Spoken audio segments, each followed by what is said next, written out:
You got a service coming up here, don't you? Yeah, 5 o'clock. What are you going to talk about? You know, interestingly enough, we're doing a series of teachings on authenticity. So we're bringing together panels, and today they're going to be interviewing me. The first time in 25 years, someone's interviewing me about my own life, about life behind the pulpit, about the experiences, etc. So it's an opportunity for me to be transparent. So it's going to be pretty interesting. Do you feel vulnerable? I do. I do. And, you know, but I feel safe because these folks love me, and I feel like it's a great opportunity for people who have come to this ministry to really understand, you know, the backside of ministry, you know, that pastors are human, that we, you know, we cry, we have families and struggles and et cetera. And I think it helps them really understand the relationship between the pew and the pulpit. I asked another pastor this question, not that long ago, in fact. Just kind of wanted your take. How does it feel being the person that everybody comes to who is supposed to have the answers? Yeah. Well, you know, it feels sometimes overwhelming. Because, you know, obviously you don't have all the answers. And I think the assumption is because you're a pastor, you know all the answers, or God downloads it all the time. But I think what I've learned to do is to surround myself with folks who make me look smarter than I am. And I kind of use those resources to really help guide people in the areas where they need the kind of help they need. Tell us about Mount Zion. Mount Zion Church is it's a fascinating place. Church was founded 2 years before the Emancipation Proclamation, so the church is well over 150 years old. When I came to Mount Zion, it was about 125 members, and about 60 would show up on a good Sunday. So, you know, it was the Jefferson Street location, great people who love God. I came in right out of Vanderbilt Divinity School, fresh, first church. God just began to grow the church exponentially, and here we are today, 2018, 33,000 members strong, 3 locations, a worldwide virtual ministry, very diverse congregation, reaching a variety of people all throughout the community, doing great things, connecting people in spaces, and just a great place of hope, empowerment, and love. Occasionally, you and I run into each other, you know, at Starbucks. All the time. All the time. Yeah. So, and you're always working. So I'm going to set the record straight. You're always working. And I just kind of, how do you manage? How do you manage doing all that you do, especially with the responsibility that you have? Well, you know, I think that, you know, wisdom has taught me the power of collaboration. Collaboration is where it is. And if you develop a team approach versus a hierarchical approach, I think it'll have more sustainability. And so for me, I built a team around myself of great, efficient, and competent people who are able to handle a variety of tasks. And I've really taught the congregation how to receive delegated leadership, so they're able to receive the gifts that are presented to them in particular areas, so that I can focus on, you know, preaching the word of God and teaching and doing what God has called me to do. And we got some great folks. You know, dream work takes teamwork, and if you got the right team of people, you can really do some great things. I wanted the perspective of someone like you, who can maybe help people deal with some of their anxiety, their frustration over some of the things that are happening in the world, whether it be black on black crime, whether it be hate, and whether it be just some massive tragedy that just has people, you know, feeling down.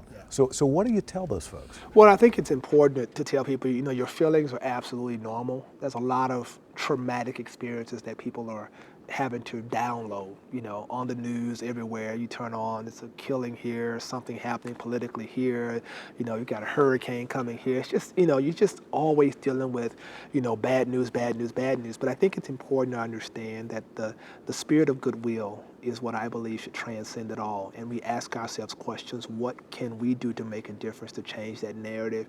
Though I may not be able to change what has happened, how can I be a part of a solution? So that should spawn a sense of urgency in us, and to really engage ourselves in a lot of great community partnerships of people that are trying to make a difference at the ground level every single day, rather than sit back and lament and say things are just going down the drain.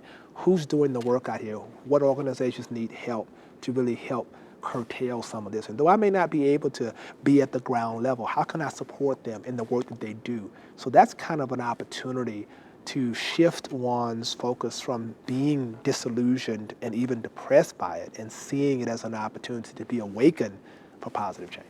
Tell me about you, your beginnings. How did you get to this point? Man, so I am from Shreveport, Louisiana. I put it to you this way. I grew up in a very modest home. My father is a janitorial business he owns. My father's 86 years old. He's 80, allegedly, well, he's 89. But my mother taught special ed.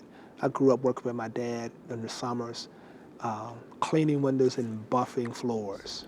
Went to school, Southern University, was going to law school, got called to the ministry, went to Vanderbilt. That's how I got to Nashville, went up to Princeton, did my doctoral work. And I often tell people I'm the product, right, of a bucket and a buffer. Watching my dad work gave me a work ethic. It taught me some fundamental laws about life. Nobody gives you anything. You have to give respect to get it back. What you put out in the atmosphere comes back to you. Fundamental laws. And I'm a person who is highly relational.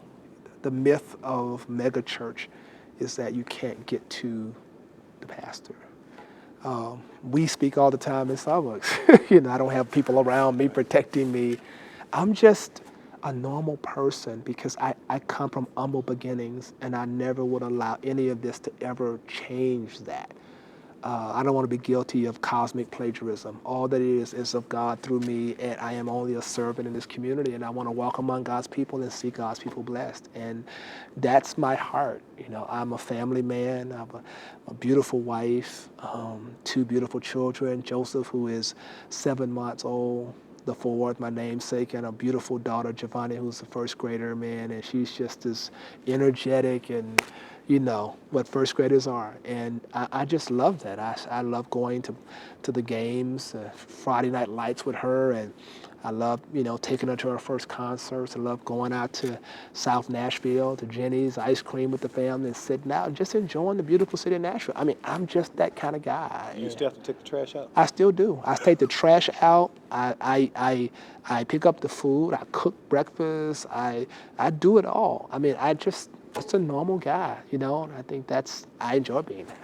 It seems that we've lost respect for each other as people, Yeah. as human beings. How do we get back to a place where that's not so, and that there isn't this great divide? Yeah. Racial barriers, Yeah. what have you? Yeah. We're seeing what I think is the manifestation of xenophobia. And I think when you don't know a person, I think there's innate fear and suspicion. The idea of community is communing, community to commune. So if I am not in communion with you, if I don't come outside of my community to commune in yours, I have no idea of your story. So I only can believe what the news cycle reports. I only can believe what other people say. But when I step across my boundary and come into your space and have a one-on-one conversation, my entire world changes. That's the beauty of people who travel the world. They have a different perspective about diversity in life versus people who are stuck in one particular zip code.